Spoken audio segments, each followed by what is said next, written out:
ემუქრება თუ არა საფრთხე ისტორიულ მონაპოვარს ევროკავშირში აქტიურად მიმდინარეობს მსჯელობა ვიზა ლიბერალიზაციის შეჩერების შესახებ. ამაზე გასულ კვირას ესტონეთის საგარეო საქმეთა მინისტრმა ილაპარაკა და მოუწოდა წევრ ქვეყნებს დაიწყონ ვიზა ლიბერალიზაციის გაუქმების პროცესი. არსებობს კიდევ ერთი საფრთხე, არ არის გამორიცხული საქართველოს ევროპის საბჭოდან გარიცხონ, ისევე როგორც რუსეთის შემთხვევაში მოხდა. სწორედ ხვალამდე აქვს მიცემული ვადა ოცნებას გაათავისუფლოს პოლიტიკური პატიმრები და დანიშნოს ახალი არჩევნები. თამარ დემეტრაშვილი დეტალებით უერთდება ფორმულას პირდაპირ. არც პოლიტპატიმრები გაათავისუფლეს და საარჩევნო კანონმდებლობაც უფრო დაამძიმეს. შესაბამისად, დიდია იმის ალბათობა, რომ ევროსაბჭოს საპარლამენტო ასამბლეამ ქართული ოცნების დელეგაციის უფლებამოსილება არ ცნოს და ოლიგარქის ეგრეთ წოდებული ხელისუფლება და საპარლამენტო დელეგაცია საბოლოოდ ლეგიტიმაციის გარეშე დატოვოს.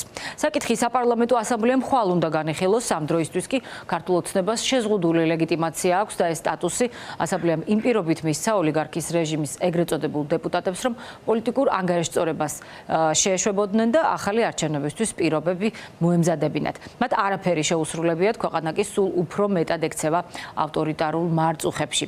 ანტიდასავლური პროპაგანდა სრული ძალით მიმდინარეობს და ამ ფონზე ისიც კი შეგვიძლია დაუშვათ, რომ ოცნებამ საქართველოს საერთოდ გამოიყვანოს ევროსაბჭოდან. რაც შეეხება ევროკავშირს, იქ უკვე ხმამაღლა გაისმის მოწოდება საქართველოსთვის უვიზო რეჟიმის გაუქმების შესახებ. განცხადება ესტონეთის საგარეო საქმეთა მინისტრმა გასულ კვირას გააკეთა. მიზეზი რეჟიმის ანტიდემოკრატიული ნაბიჯები და მისი ევროპულ ფასეულობებთან შეუთავსებლობაა. ქართულ ოცნებაში ამბობენ, რომ უვიზო მიმოსვლის შეწყვეტის ობიექტური საფუძველი არ არსებობს, ისინი მხოლოდ ტექნიკურ დონეზე სისტემის გამართულ მუშაობაზე მიუთითებენ და არაფერს ამბობენ იმაზე, რამდენად აცდენილია ქართული ოცნება ევროპულ ფასეულობებს.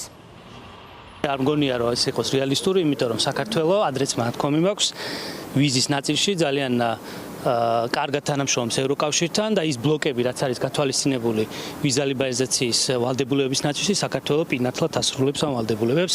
იქნება ეს რეადმისიის ხელშეკრულება, თავშესაფრის პოლიტიკა, მიგრაციის მართვა და ასე შემდეგ. ქართული ოცნებისგან განსხვავებით უვიზო მიმოსვლის შეწყვეტის შესაძლებლობას ავსებით რეალურ საფრთხედ მიიჩნევენ ოპოზიციაში. ამბობენ, რომ ეს იქნება იძულებითი ნაბიჯი ევროკავშირის მხრიდან, ვინაიდან ოლიგარქის რეჟიმს ვერაფერი შეასმინეს. თუკი ევროკავშირმა ეს თემა მალე დააყენა დღის წესრიგში, ოპოზიციაში შიშობენ, რომ 15 მომხრე სახელმწიფო ადვილად მოგროვდება და ეს იქნება დიდი დარტყმა საქართველოს მოქალაქეებზე. უვიზო მიმოსვლის შეწყვეტაზე კი სრულად პასუხისმგებელი ქართული ოცნება იქნება.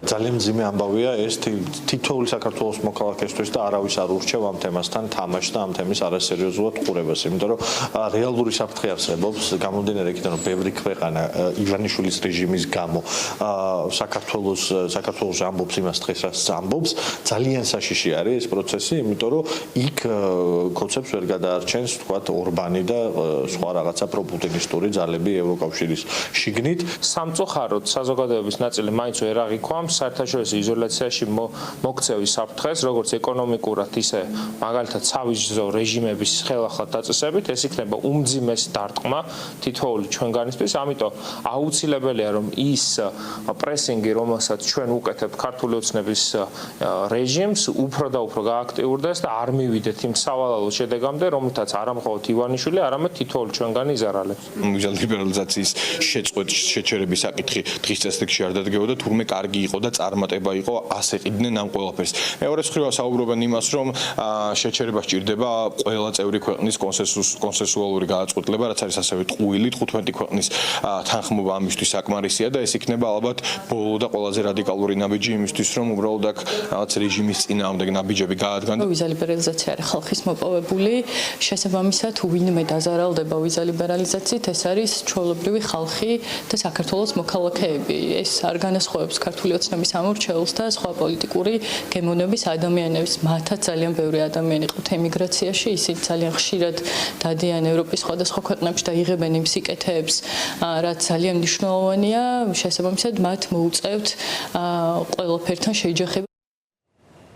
ოლიგარქის რეჟიმი ქვეყანას სრულისრულად მიაქანებს იზოლაციისკენ, ოცნების მხარდამჭერი ოდიოზური ფიგურებისგან კი უკვე ისმის კითხვის ნიშნები თავად ევროკავშირში საქართველოს ინტეგრაციის მომავალთან დაკავშირებითაც. ევროკავშირი არც ისეთი საჭირო და სასურველია საქართველოსთვის. ესაა მათი პროპაგანდის ხაზი. ზოგიერთი კი იქამდეც მივიდა, რომ კონსტიტუციიდან 78 მუხლის ამოღებასაც მოითხოვს. მაყურებელს შევახსენებთ, რომ სწორედ ეს მუხლი განსაზღვრავს საქართველოს საგარეო კურსს და ევროკავშირში გაწევრიანებისთვის მუშაობას ავალდებულებს ქვეყნის ხელისუფლებებს.